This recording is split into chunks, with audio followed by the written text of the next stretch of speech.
Alright guys, a little update on the Camaro. I forgot where I left off, but I wired in the wideband for the ECM. I already had that wired in. I just brought it over here to the... I forgot what pin it is, but I did mention it when I did the wire harness video. I put the catch can on. I fixed all the fuel leaks. I put the belt, the alternator wires. Alternator just has one prong on it. It's and that goes to the computer and the gauge. But put coolant in it.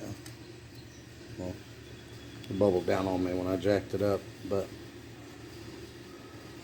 put the intake system on it. I forgot to hook the fans up. I put the fans in there and forgot to hook them up, so I'm glad I got under the car and saw that, because I would have forgot that. That would have been a bad thing to forget. I put all the interior back in the car. This car's ugly. It's going to get Kirky seats. I'm going to pull this carpet out, take the padding out of the bottom of it, and probably try to dye it black or something. I'm going to get one of those eBay dashes, but everything's back in the interior. The door ain't going up and down for some reason, and I took all that apart and put a multimeter on it. It's getting power. It just ain't rolling up and down. I don't know what that's about, so we'll have to figure that out. But right now, and this is stuff that has to be hooked up. This is for the ethanol gauge, which we're going to hook that up later. That's the trans brake. We're not going to hook that up until we get a two-step, and then that I'll just tuck it back down behind the computer, back over in this little hole. Got the nitrous. We are going to hook that up, and then the wideband. We are going to hook that up. And but right now, I'm making exhaust. I'm just going to, for now, I'm going to cut a hole in the side. I don't know, it'll probably be the driver's side, because on this side, your coolant overflow goes all the way down in, I mean, it goes all the way down in the bottom. Plus there's the vacuum canister for your vents is down there as well on the passenger side. So we'll probably cut a hole and run it all out the side, but I don't want to cut a hole in both sides. So right now I'm just going to put the exhaust about right here on both sides. I don't even care if it's even, just as long as it's there. It's temporary for like a year until we get a nitrous system. But I suck at welding. Dun, dun, dun. And actually, when I welded the flange on there, I did a way worse job. I mean, it was terrible. I had to grind it down 2 or 3 times, but it's getting better. And as long as it seals, I don't really care what it looks like, honestly. But I put that sensor safe high temp RTV on there just to make sure that one don't leak, because the O2 sensor is going to go in here somewhere. But yeah, that's what I'm doing right now. I'm just going to come straight down off the truck exhaust and then right out the side there. But that's where we're at. And then I noticed on my tune at idle, the IC counts were pretty much maxed out. So, and we'll go over some tuning stuff too. It takes me a while to dial these in. I really don't know what I'm doing. I just keep looking on YouTube, watching different videos, trying different things, and eventually I do get it. But it just takes me a little bit longer than someone who does it every day, no doubt. But so, there's a screw right here.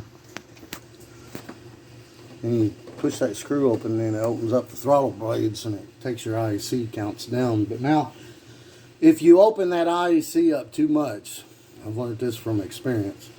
If you open that IEC up too much, and if you have to open it too much to get your counts just right, you'll get a hesitation off throttle. Like if you're going throttle to full throttle, you'll get a small hesitation.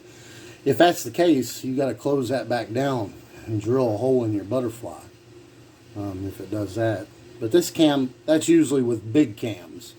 This cam ain't that big, so hopefully we won't have that issue. So But it is maxed out at like 300. I think it only goes to like 310. I'm not 100% sure. But yeah, so I ran the coolant crossover, ran the overflow, all the radiator hoses are in, fans in, hooked up, belts on, alternators wired. I did start the car, all that works. The widebands ran to the computer so I can see it in HB tuners. And I did go over what wire that is when I did the wiring harness. And yeah, we'll put the O2 sensor right there. It'll be straight down in between there on this part right here. But yeah, that's where we're at. Alright, there we go, guys. I'll put that blue RTV on there. Because my welds suck, and I want to make sure that don't leak in that area, because I got that wideband sensor right there. Don't look at my welds, they're terrible. I got better as I went. They're still terrible. Okay, that one comes down right there.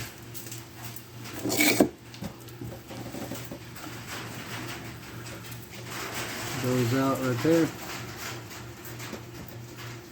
I was going to try to use a sawzall and cut these off even, but the sawzall wouldn't go through that stainless steel. Or my blades just suck. The only thing I could get to cut through it was the angle grinder. But yeah, that's it. Now I'm gonna set it down on the ground and see how much room there is. You know, there's this hangs lower, so should be good. I think it hangs lower. Yeah. But anyway, that's that. That's just temporary. We're gonna run nitrous for right now. I'm gonna save up and get a good turbo and a good turbo kit before we do all that. It'll take me about a year to save all that up. So I'm a poor boy. But you know what? Having fun, just wrenching and doing stuff on them. But yeah. Now I'm gonna set it down on the ground.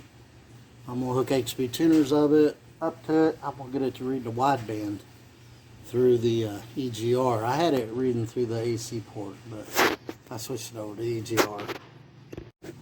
But I'll make a separate video on tuning it. Dog's hanging out with me. Ain't that right? I'll make a separate video on how I tune it. I'm not no professional at that either, but if I have problems, I look on, you know, look stuff up and do videos, and eventually I get it. I mean, I tuned the LT1. It ran good. I tuned the even when I switched it over to TorqueHead, I tuned it on gas and E85. And then when I went to Flex Fuel, I did take it up to James Short and have him tune it. But cause I don't know, that's out of my expertise, the whole swapping segments and doing the Flex Fuel tune and all that. Nope, not for me. But yeah, I can tune it. It's just fine until we get boost on it, and then I'll probably have to have some help. But again, make a separate video for that. Y'all like and subscribe, and have a great day.